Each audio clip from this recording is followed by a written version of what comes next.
Bonjour tout le monde, j'espère que vous allez bien. Tout d'abord, avant de commencer cette vidéo, je voulais vous remercier parce que vous avez été quelques-uns à prendre de mes nouvelles par rapport au fait que j'étais malade.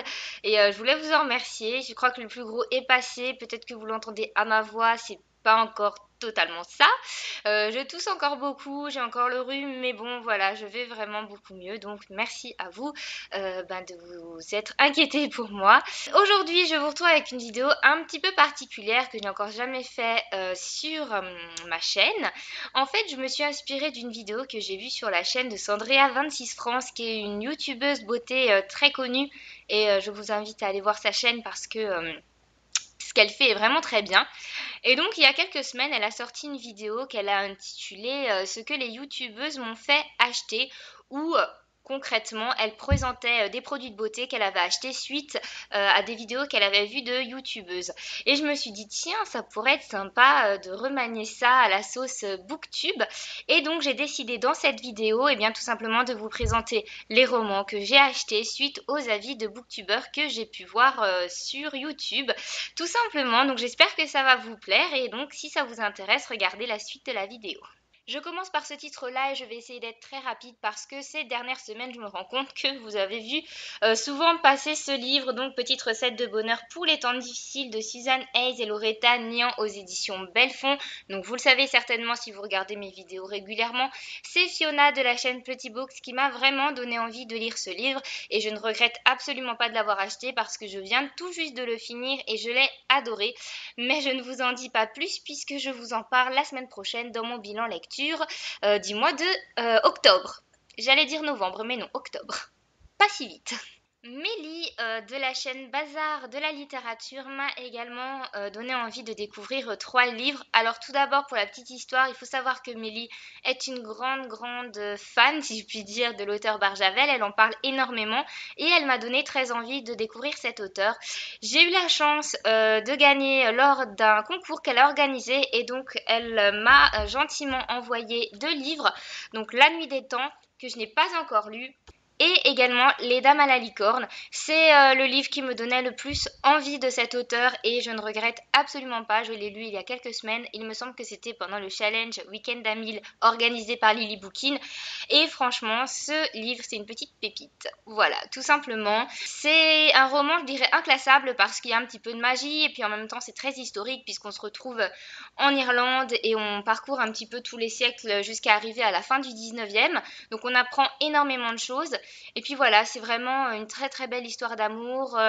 Un livre aussi, moi ce qui m'a le plus marqué, un livre sur l'émancipation de la femme. Et je crois que c'est ça qui m'a le plus plu. Donc je vous conseille vraiment ce livre que j'ai adoré. Lors d'une de ces vidéos, Mélie m'a également donné très envie de découvrir Amulette de Véronique Ajarag aux éditions du Chat Noir. C'est un livre que je n'ai pas lu, toujours pas, pourtant je l'ai acheté depuis un petit moment et je dois avouer que maintenant je sais plus trop de quoi il parle, à part qu'il s'agit de mythologie, de magie, c'est un petit peu fantastique. Je crois que ce qui m'a aussi donné très envie d'acheter ce livre, c'est que je ne connais pas du tout la maison d'édition du Chat Noir et je me suis dit que c'était l'occasion de la découvrir. Donc voilà, pourquoi pas lire ce livre pendant la période hivernale, je crois qu'il s'y prête bien. En tout cas, il me donne toujours très envie, voilà, je ne sais pas par quel mystère, il n'est toujours pas sorti de ma palle. Gaëlle de la chaîne Lanila Books m'a donné très envie d'acheter Chronique du monde émergé, donc là c'est le premier tome de Licia Troisy aux éditions Pocket Jeunesse. Ce livre vous l'avez vu la semaine dernière dans mon book haul, c'est un achat très récent, évidemment je ne l'ai pas encore lu, mais j'ai vraiment très hâte. Il faut savoir que Gaëlle, donc alias Lanila, lit énormément de fantaisie et pour moi c'est une valeur sûre. Quand j'ai envie de découvrir un nouveau titre de ce genre-là, en général je file voir sa chaîne. Bon, Chronique du monde émergé, je l'avais déjà vu passer plusieurs fois, elle me jette de l'œil depuis un petit moment, mais je crois que c'est elle qui m'a convaincue finalement de l'acheter. Donc on va voir ce que ça donne, mais j'ai l'impression que ça va bien se passer avec ce livre, je sais pas pourquoi. Peut-être la couverture avec cette fille au regard mystérieux. Ça me donne vraiment très envie. J'ai acheté que le tome 1 parce que j'ai un peu, voilà, c'est le côté superstitieux. Je me dis, j'achète pas déjà la trilogie parce que si ça me plaît pas, c'est bête. Et en même temps, je sens que ça va être typiquement le type de livre où je vais arriver à la fin et ça va être horrible parce que j'aurai pas le tome 2 sous la main. Lily de la chaîne Lily Bookin m'a donné très envie de découvrir la trilogie La sélection de Kirakas aux éditions Robert Laffont dans leur collection R.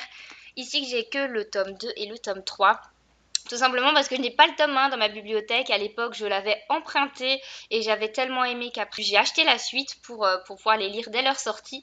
Donc voilà, il faut absolument que j'achète le tome 1 pour avoir la collection complète. Oui, Lily Bookin m'a tenté. Après, c'est vrai que c'est une trilogie qu'on a vu passer sur énormément de chaînes Booktube. Donc voilà, c'est peut-être pas la seule, mais en tout cas, c'est de elle que je me souviens, de son avis, de son ressenti. Pour ma part, ça a été une très très bonne lecture, limite un coup de cœur. En fait, c'est très bizarre parce que d'un côté, je me rends bien compte que c'est pas non plus une trilogie extraordinaire. L'histoire, c'est pas une histoire de fou, c'est très classique. La plume de l'auteur n'est pas exceptionnelle et en même temps, moi, j'étais happée dans l'histoire. À chaque fois, j'arrivais pas à lâcher le bouquin, fallait que je continue de lire coûte que coûte. Donc voilà, je crois que c'est le côté un peu huis clos, enfermement qui m'a beaucoup plu parce que je le sais, c'est un thème, un sujet que j'adore et que j'adore à chaque fois dans tous les livres, ça marche avec moi. C'est Margot Liseuse cette fois-ci qui m'a tentée avec Le Monde de Charlie de Stephen Chbosky aux éditions Sarbacane. Je trouve que ce livre a une histoire juste extraordinaire puisqu'il faut savoir qu'il est sorti initialement sous le titre de Par accord il y a des années et c'est un livre qui n'a pas fait trop de bruit, en tout cas moi j'en avais jamais entendu parler et il a fallu qu'il soit adapté au cinéma, qu'il change de nom pour que finalement tout le monde se décide à le découvrir et à dire mais en fait ce livre c'est une tuerie. C'est quand même fou de se dire que quand il est sorti la première fois, voilà, personne l'a lu et voilà, l'histoire n'a pas changé, ça devait déjà être une tuerie au départ. Mais voilà, moi je trouve ça assez fou, mais bon, mieux vaut tard que jamais. Mieux vaut tard que jamais, sauf que je n'ai toujours pas lu non plus. Voilà, mais bon, j'ai pas d'excuses en plus, il est pas gros, ça devrait aller très vite. C'est vrai qu'à la base, je suis pas très fan des couvertures de films sur les livres, mais bon, ma foi, il y a Emma Watson, alors je leur pardonne. Et j'ai vraiment hâte de découvrir ce livre. Je pense qu'il n'y a pas de raison pour qu'il ne me plaise pas. Pour terminer, je vous présente deux livres que la booktubeuse Nina de la chaîne Le Libraire m'a fait acheter. Nina qui, vous le savez, est ma partenaire, ma binôme de choc. Alors, pour commencer, elle m'a tenté avec Le joueur d'échecs de Stefan Zweig, aux éditions ici Le Livre de Poche. Un livre que j'ai adoré, évidemment, ça parle de la Seconde Guerre mondiale, donc c'était bien parti. Mais en plus de ça, je suis tombée amoureuse de la plume de Stefan Zweig. C'est un univers très sombre, c'est un homme qui est très pessimiste, on le sait, puisqu'il a fini par se suicider, voilà, donc il était pas du tout confiant à l'avenir, et ça se ressent énormément dans sa plume malgré tout. J'aime beaucoup les messages qu'il transmet, et j'ai vraiment hâte de lire d'autres romans de cet auteur. Nina m'a également donné très envie de découvrir Quand souffle le vent du Nord de Daniel Glatauer aux éditions Le Livre de Poche. Je me suis dit, celui-là aussi, ça ne peut que marcher puisqu'il s'agit d'un roman épistolaire et j'aime vraiment beaucoup ça. Ça n'a pas été un coup de cœur, malgré tout, ça a été une très belle découverte, une bonne lecture.